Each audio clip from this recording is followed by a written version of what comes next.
Managing relationships is one of the essential emotional intelligence skills, which is defined as using your awareness of your own emotions and those of others to manage interactions successfully.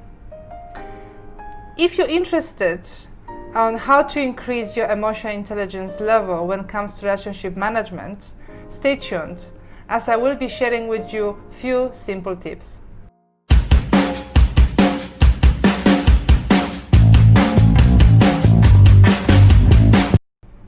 You may see conflict starting at work, school, or at home. And the root cause of it might be a person's lack of skills to navigate the relationship successfully.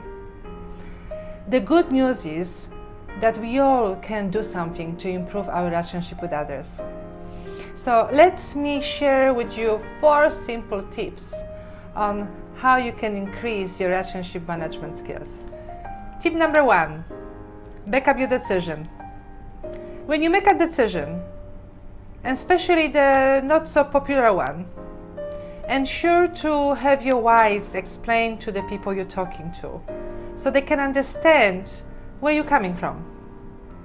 But also be open to listen to their concerns and be prepared to change if required. Tip number 2, be proactive with the unavoidable. If there's a conversation which has to happen very soon, don't delay it. Do not prolong difficult conversations. Make sure that you are meeting as soon as you can. The reason behind it is that if you prolong that decisions to make that difficult conversation, it actually can scale up to even more repercussions. So what I would suggest you, when you have that discussions, keep your emotions in check. Listen and empathize. This is the key to build very strong relationship. No matter good conversations, not such a healthy conversations, keep yourself emotions in check, listen and empathize. Tip number 3, build trust. A couple of ways to build trust in relationship is willing to be open to feedback and constructive criticism. When you show that you can take feedback well, you lose the trust of the other person and they no longer want to help you get better. The second is to own your own mistakes and failures. Being willing to do the small things like apologizing, saying thank you, and appreciation definitely goes a long way.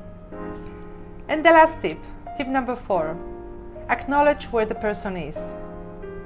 Sometimes we're meeting someone where they start sharing lots of struggles and you actually don't know how to navigate through that difficult situation and you're trying to avoid that conversation.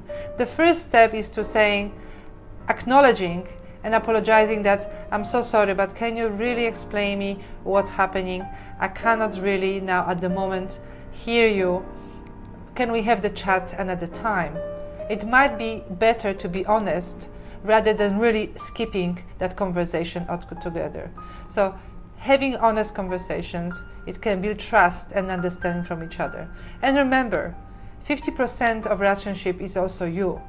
And sometimes we actually forget that. You're owning that 50% of relationship with others. So what you're doing to improve it is really up to you. Thank you very much for watching. Keep well, keep safe, and see you soon.